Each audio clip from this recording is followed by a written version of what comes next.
Hello everybody and welcome to episode 26 of my Lunal devlog. We've done 26 episodes. That's actually super crazy to think that we've gone this far. I kind of had a hard time committing to projects in the past when I was younger, so it's really cool to think that I'm super committed to this project, and it's a dream of mine, so you guys know that I'm fully committed to it. For this video, I have a challenge for you guys. Let's see if we can hit 185 likes on this video. If we can, that'll be really awesome. I've also noticed that some of you watching aren't subscribed. Please click the subscribe button. It helps me out an actual ton.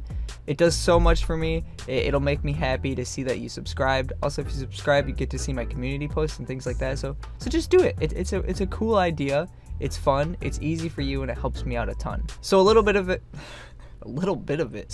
ago, I made a video about a town inside a mansion. The town's name is Skimstead. If you haven't seen that video, there'll be a link to that video at the top of the description. And I talked about how important hub areas are in games and how it's nice to have a break from the combat and stuff to just explore a little area, talk to NPCs. It really helps with lore and backstory and setting. And if you know me, you know that I love Halloween. So I wanted to make a Halloween-inspired town in the first area of the game, Haunted Household. So today we're going to be looking at that, as well as an awesome new animation for collecting gems, a whole new enemy, and a bunch of different level design layouts. So let's not delay it any further, let's just get into the video. Here we are back in Haunted Household. As you can see, there's a little bit different fire. I'll talk about that a little later when I talk about the new enemy. But I'm going to show you the different stages of level design for me. So for example, this room, oh goodness. This room I would consider to be a pretty finished room. It's got enemies in it, it's got the decorations in it, it's got breakable objects in it, it's got a design, you know, it's got a layout, and it's got a purpose. So obviously this one's purpose is to collect this gem. So I'd consider this to be a pretty fairly finished room design. So we're gonna go over to here, which is a room that I made in one of my live streams, and this is the most bare bones basic block out of one of my room designs. So I block everything out with just default tiles, and then I add in the sort of objects you need to traverse around, like these. I have actually changed up how I do my level design. I'm probably gonna go back through the older rooms and tweak them a bit. I was being told a lot on my stream about the accessibility and being able to come in from any direction and sort of be able to get out. So once you've completed this room and you want to come back through, just make it easier for you to get to different locations so you're not walking through the room and it taking up time. So that's what I try to do here with adding things like that little fall through so you don't have to walk all the way over here. There'll probably be an enemy or something going on right here though. So this is the most basic version, and then we'll go up to version 2. So here's a room that I worked on the live stream as well, and I would say this is sort of a step up. You can also see that I have this new window. I also made this on the live stream.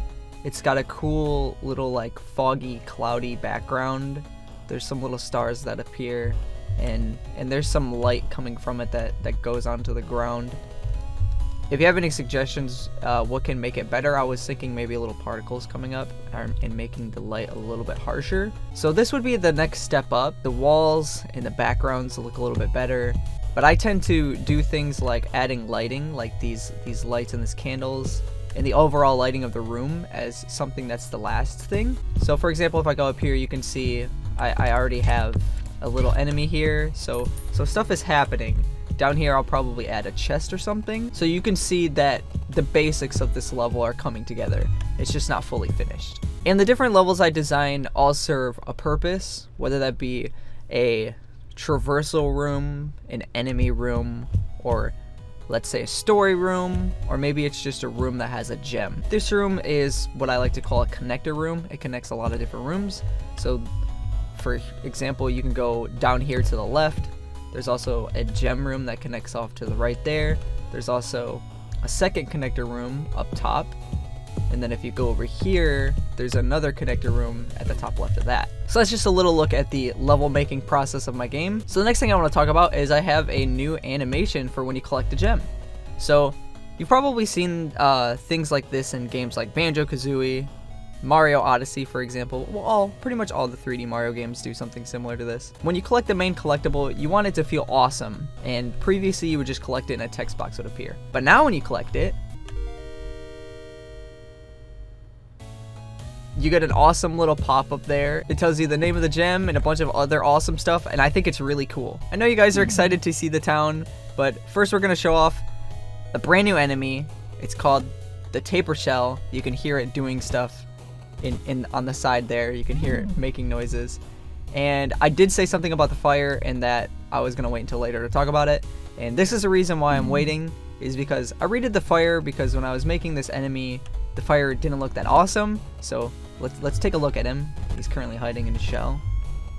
And he's going to attack here. You can see he's a much bigger enemy. I've never had an enemy this big in my game. He's a big boy. He's pretty difficult to fight. So you can see he's a turtle. He's got fire on his back. So real quick, I'm actually going to show you the process for making this guy. I want to take this time showing you the development of creating this enemy, the Taper Shell, to talk about having mental issues when dealing with creating stuff in game development. So this is the first drawing I made for the Taper Shell, and you can see it's just a turtle. I had this idea for a few weeks of creating a bigger enemy in my game, and I had two ideas. I wanted to make a bigger enemy that can block off areas that's tougher to defeat, and I wanted to have some sort of representation for a reptile, amphibian, something like that. And I came up with the idea of a really big turtle because turtles are defensive and turtles are big, and I could also use that to make a big enemy. So I've had him planned for a few weeks, but I had no design thought up in my mind. So I just started drawing a turtle, and I drew this, and I got to this point, and I felt terrible. It was just a turtle. You guys have seen the other enemies in my game. They're all pretty unique, and they all have their own little quirk or something different with them. You know, the mousy is a mouse, but it's like got gold. It's got that thing going on. This is just a turtle. And I sat there for a few hours, and it was really getting to me. I kind of felt like I wanted to cry because I had this super amazing idea for this awesome enemy, and I made it, and it was just a turtle. And I know that sounds really stupid, but I had been planning it for so long. And you guys normally see the final product for when I'm making things, and I normally don't talk about the process, but I just want you guys to know that I also deal with situations where I feel like my work is not good enough. That happens to me commonly. I feel like my stuff is pretty inadequate and not that good. And I want you guys to know that if you feel that way, I also feel that way too with my game, and that it's okay to feel that way. So what I did with this guy was I was looking up different mythology and things for turtles, and I got to the world turtle. The world is on the back of a turtle shell, and I saw that idea, and I thought, what can I do to make this turtle spooky and fit in with the rest of the area? And then I thought, boom, let's put a candle on top of it. So I put a candle on it, and I changed his colors to be blue and red, which is the themed colors of Haunted Household and the spooky areas. I also kept him green because I think it stands out really well in the area. I put a candle on him, and I thought, it looks alright. And I got to this point where I was thinking, what if the candles were like melting down the shell? And I thought, wow, that looks really awesome. And I was also still kind of bummed out because this looks really cool, but he's just like, he's still got a turtle head. He looks pretty normal apart from all of this going on. And then I finally changed his head to have a candle melting on his head, and it's kind of making him look a little angry because he's got a candle on his head. So the lore I have for him now is that he's actually pretty much a candle made almost entirely out of wax. He's got some sort of soul or something inside the shell that is able to produce an energy that keeps the fire on the candles lit. In the end, I think it came out really awesome, but I just wanted to take this time to show you the process of me making this enemy, and also talk a little bit about mental hurdles that I go through sometimes when making stuff in my game, and stuff that you might go through as well, just to let you know that you're not alone, and that these sort of things do happen. Not everyone makes things amazing on their first try. I mean, this is what I ended up coming out with in the end, and this was my first try. So I hope these words of encouragement have helped some of you. All right, now that we're back, we can talk about him. He steps forward, he shoots at you, then he steps back. He then hides in his shell, which makes him invincible. Right now, I don't have the shielding set up, so things just go through. And then he attacks you.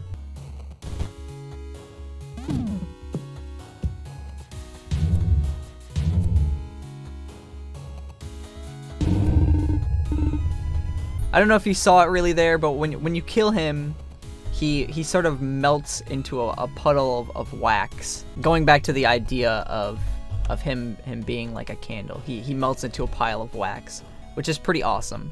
Now, obviously that fight was really easy. The balance for the game right now is currently non-existent, so I have everything really easy, so it's easier for me to test the game. All right, so let's look at his card. So here we are, the Taper Shell.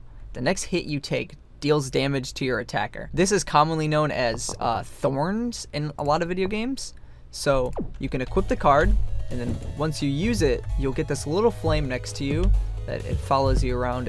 It's kind of cool. I like it. It's a visual indicator to show you that you have this equipped. This will stay active as long as you aren't hit, and as long as you don't fully leave an area, like let's say go into a save room or go back to Skimstead. And it also stays as long as you have the card fully equipped. So you can see on the bottom there, I'm swapping my cards and it's staying there. Well, for example, if I were to take like the Plirit card and equip that, you can see that it goes away. So you have to have the card equipped in order for the effect to stay. Wow.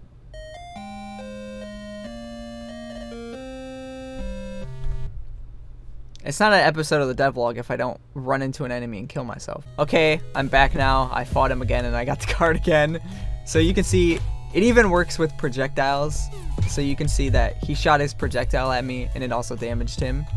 And I think that's really cool. So this is the Plirit town. It's not fully finished yet. You can see over here on the left side, there's a little bit of strangeness happening. What we're gonna do is we're gonna walk through the town. I'm gonna talk about how I came up with it, and we're just gonna look at it and enjoy it, and it's gonna be awesome. So here at the entrance, you can see, first of all, there's another Afer. It's the first actual NPC Afer character that I've added.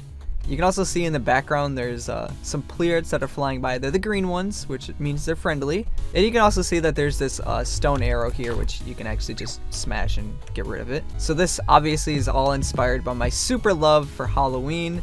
And I think this place looks actually amazing. I had so much fun making this, and I just think it came out really awesome. So there's Plirits all around in this town. For example, this one says, "Hey, why are you looking at me like that?" Not all Plirits are evil, and it just gives you more insight into the Plirits and what a town would be like if it was ran by ghosts. So here, I'll talk to this Afer here. You probably have noticed him. This character is here because he's a reference to one of my favorite shows as a kid, Scooby-Doo. So he says, "Goob and I are solving mysteries," and his little jelly says, "Goob gives you a curious look." So I had to put a Scooby-Doo reference in here. It was either going to be Scooby-Doo or Ghostbusters, and I went for Scooby-Doo because I could do something awesome with the jelly. So that was pretty cool. So these houses, I was thinking, what would ghosts like as their houses? Obviously they would like haunted houses. So these broken windows and scratches on the wall and little dings on the wall and vines growing up, that's actually high decor for them. That's fancy. So because, you know, haunted houses, they're broken down and they're disgusting to us, but to Plirits, this broken window right here is probably a very fancy item to have in your house. Obviously I have to go for the classic glowy orange lights on the inside of the houses, because if it's spooky Halloween related, you gotta have that. Similar to Skimstead, there's planters, but I was thinking what would be something spooky that they would grow, and then I was thinking, what if they were just growing dead sticks? So there's just like sticks, and they're also growing these gourdkins, which are a plant very similar to a pumpkin. Here we have this guy's house, which is all sorts of dinged up, and this one actually has a little tower on the top. You can see some towers on the houses on the back. Speaking of the houses on the back, you can see that they've got these stained glass windows. This is actually inspired by the level Mad Monster Mansion in Banjo-Kazooie, which has like a big church area in it, and it has these stained glass windows. I wanted to have something to differentiate the front houses from the back houses, and I thought having these stained glass windows would be awesome, but also having things like these towers poking out of the side would be pretty cool as well. So this guy, you can see he's a bit different. I've never had a character that has this effect on them in the game yet, and what that is a card maniac. So I'm a card maniac. I'll trade a card when the feature is added in. So this person will request a card from you, and if you want to, you can go and find that card and then talk to them again, and then you'll be able to trade that card for an exclusive card that you can only find at this Card Maniac. And obviously, once you trade that card, if you want to complete the full list of cards, you're gonna have to go back and fight whatever enemy or get that card again. Here we have a Plirit here at an LP stand, which I don't have added in the game. Shop is still under construction, and he's actually like floating above it. I don't exactly know what I want to do with the art for the LP stand here. If you don't know, the LP stand is where you're gonna buy your cards. So you'll come here and you'll be able to purchase different rare cards that are exclusive to the store that you can't find around the map. And that's pretty crucial to have in a town. So here's a house that I'm calling the Crooked House. It's a little bit crazy. It's a little bit, it looks like it's sponsored by Razer. It's got all these different colors going on it.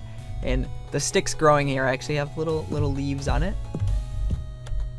The Plirit here says, "Those regalia. They even give me goosebumps." So the Plirits do get scared, even though they're ghosts. You can see up top there's a little Plirit there floating by. And this house actually has 2 towers.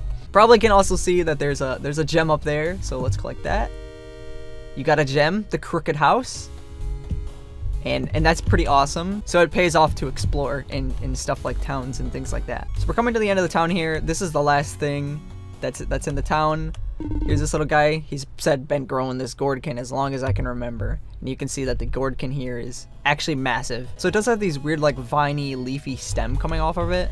And I know that looks a bit weird, but that's just my interpretation of what a pumpkin would look like in Lunal Lane. And then over here is the end of the room, and there's another little stone arrow that you can break there. But this has been the past few weeks I've been building up to this. I think I've mentioned it on live streams, and I've also mentioned it on like my last video, for example, saying that this video was going to be pretty big. And I love this so much. I had to make a fog shader in the background. It's the first time I've ever made a shader. It helped me sort of understand shader graph a little bit more, and the windows that I made actually have this fog shader in the background, so making this shader also helped me to make windows, which just makes the rest of the game look really good. So that's everything in this devlog, and I hope you guys really enjoyed it. Thank you guys so much for watching this video. If you enjoyed it, please try to give it a like. If you're not subscribed, once again, please subscribe. Also, thank you so much to my patrons for directly supporting me. If you want to support the channel, help Lunal Lane get developed, and help feed me macaroni and cheese and pickles, then please look in the description for the Patreon link. Thank you so much. My next devlog, we're going to be working on stuff like balancing and combat changes, so it might be a little more of an experimental devlog where I talk about the entire process. I posted a poll about this, and you guys seem pretty excited for me to do something like this. Not really going to be showing much code, but I am going to be showing the process that I get to the end destination. With these devlogs, I like to keep things clean and polished and pretty much show you the final result, but a lot of you want to see the process of how I make things, and I'm really meticulous and it takes me a long time to do stuff. So for me personally, I think it's boring, but I think we can try to make a really awesome video out of it. So with that being said, I'll see you in the next devlog.